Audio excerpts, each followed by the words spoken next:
it strikes me that you are, like many actors today, looking to find ways to have a little more control over some of these decisions that end up with these very complicated movies. Yeah. And some of them turn out really well, and some of them don't. Mm-hmm.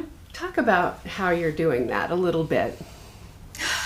It's an interesting thing because a few years ago I was taking stock of my life. I've been really lucky the past 5 years and my movies coming out, and it's been an absolute dream, but I was just asking myself, what am I contributing to the world and what am I putting into society? And I just wanted to put my money where my mouth is. I've always been so outspoken about women filmmakers and diversity in cinema, and I'm now choosing projects to do that I feel will move the needle in a positive way. Well, Miss Sloan, clearly, hard to miss that we have a very hard-charging, powerful, extraordinarily devious woman in charge of this movie, and that you're carrying it. This is you. It's on you.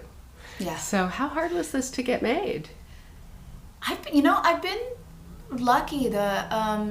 It didn't seem very difficult to get made. It was difficult making it. It was difficult playing it in terms of the pace and the engine that we had to keep running for this character that really doesn't get tired at any point until towards the end of the film. But I mean, it was kind of like John sent it to me, I said yes, and then Europa Corps financed it, and it was a very wonderful moment. You went back to John. You worked with him on The Debt, which is one of your great early performances. Yeah. Why him? Well, John used to be an acting teacher at Yale. Not many people know this, and so he really is an actor's dream to work with. He has so much respect for the process, and he's very nurturing, so you never feel like you're being bullied or someone's trying to puppet you into doing something. I knew that on Sloan, I would just show up, and no matter who I was acting with, they were going to be really good. Even if someone has 2 lines in the movie, they were going to be amazing because he has so much respect for actors. And he also, maybe because he's nurturing, he helps bring out a performance that you really didn't initially visualize on the page, and he can lead you in a direction, but it always feels like we're both being surprised by it. And he's a wonderful human being. Not only a great director, but a wonderful person. And life's too short. I spend so much time on film sets. I don't want to be working with people who aren't nice people. Okay. No, yeah. I can certainly understand that. Well, obviously the trick here, because you're pushing the boundaries of what audiences are going to expect and cotton to, I guess. You're playing such a strong character that you must have debated. You must have had real conversations about how, I guess what I'm feeling, correct me if I'm wrong, is a sense of liberation on your part, that you could actually go all that way and not restrain yourself. Absolutely. I mean, there were scenes where I would say to John, am I being cold enough? Like, I really want this scene. It's okay to me that she's not likable and easy to understand in this scene. It was really important to me to play a female character who was ambitious and ruthless and a loner and a perfectionist and have flaws and also noble at the end. And, someone who is almost self-sacrificing. And I feel like our status quo of what a woman is supposed to be is that, to me, is our main problem in society. I mean, when we have an election and after the first debate, Hillary Clinton is being criticized for being over-prepared. Has that ever been a criticism that a man has received? Because I've never heard someone say to a man, he's over-prepared for the job. And yet, what is the problem with a woman being over-prepared for anything? I like to say that I'm over-prepared. I love preparation. That serves every actor well. Every actor. But no matter what you do, if you build this couch, how great to be over-prepared for your job. And we need to examine, I think, how we see ambitious women, and the spaces that we put them in. And I'm hoping that, the conversations we're having from this current presidential election, and then characters like Elizabeth Sloan coming forward, perhaps women will know that they can ask for a pay raise, they can ask for a promotion, they can actually really put themselves out there, and people aren't going to say, oh, she's ambitious, and it's going to be a negative connotation. Well, especially in Hollywood, I read Mila Kunis's thing that she wrote, which was pretty amazing. Of course, Jennifer Lawrence weighed in. Meryl's been weighing in for a long time. I get a sense that, especially with the internet now, and someone like, the list is long now. I mean, it feels like you're all getting together and joining in and giving each other permission to fight back. And you've said that you've turned roles down because the deals weren't fair. Absolutely. I've walked away from films where I thought that the character I was playing, or they wanted me to play, wasn't being adequately paid compared to the male actor.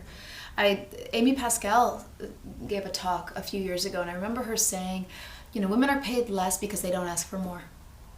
Like, it just all comes down to that. Women don't put themselves out there.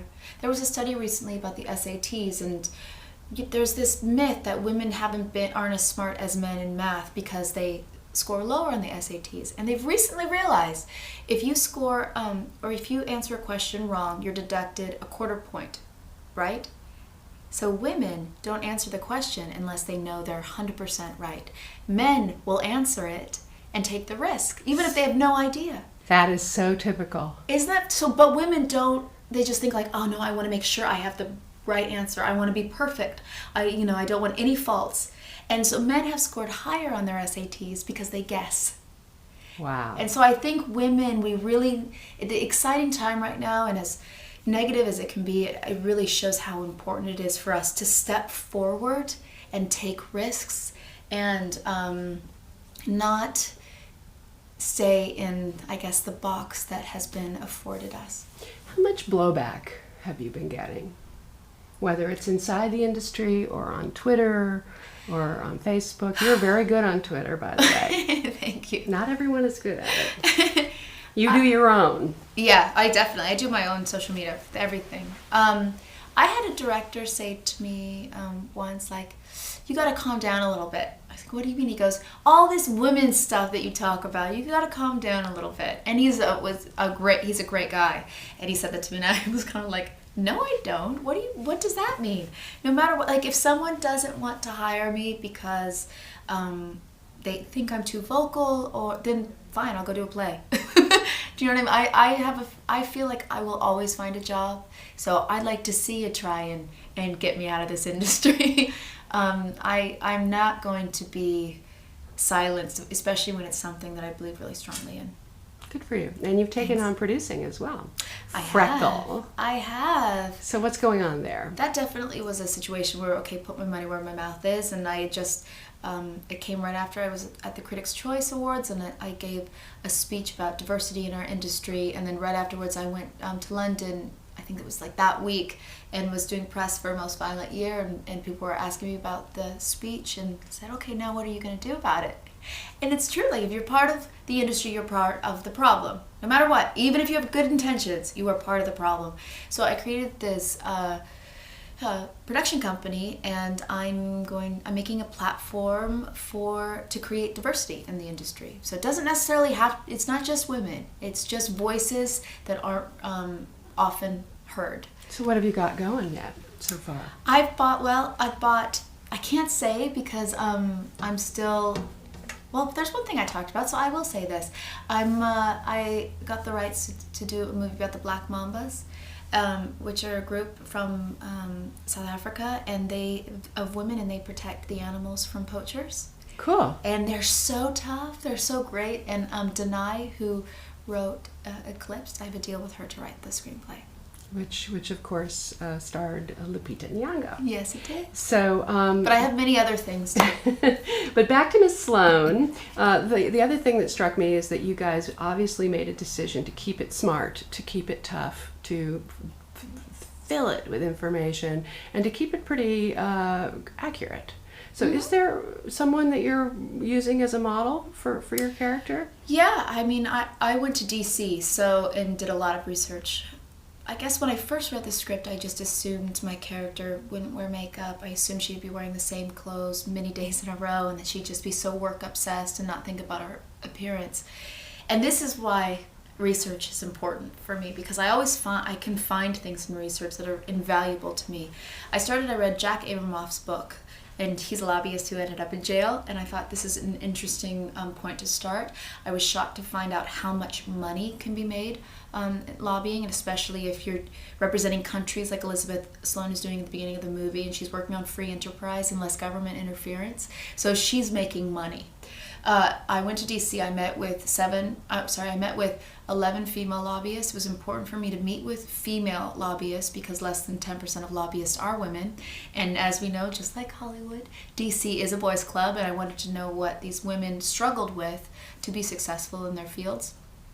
And it completely changed how I saw, of course, I learned some stuff about the emotional stake of what some of these women experience, but also even how they present themselves to the world. 7 of the 11 women that I met were wearing black nail polish, which in the past I only associated with goths or rock and roll.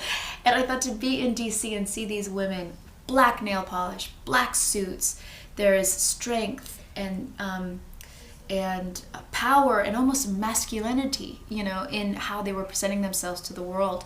You could feel their energy before they walked into the room. So the last question I'm going to ask you has to do with some of the stuff you have coming up, because there's this list about this long. So in what order, in terms of what's next, do you have? Zookeeper's Wife comes out March 31st. It's a movie I did about Antonina Zabinska, who was a Polish woman who risked her life and her family to save people and hide people in World War II. And she was very good with animals. She worked in a zoo, and she was almost like this animal whisperer. So that was Zookeeper's Wife originally. Zookeeper's Wife, Nikki Caro, so a woman director. Female director, which was important to me, and a badass chick, Nikki Caro is. She's pretty great. And then I have a bunch of other films, but they don't have release dates yet. Okay. I will only ask you about Aaron Sorkin, because that one's important. Molly's Game. Yeah. Do you know where that is? We start shooting that November 7th.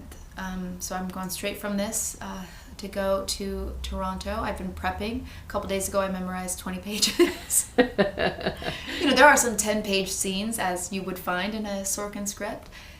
And you have to ride the rhythms, right? Absolutely you do, just like Elizabeth Sloan. There's no pausing. You definitely feel an Aaron Sorkin rhythm. Thank you. Thank you. Really good to talk pleasure. with you.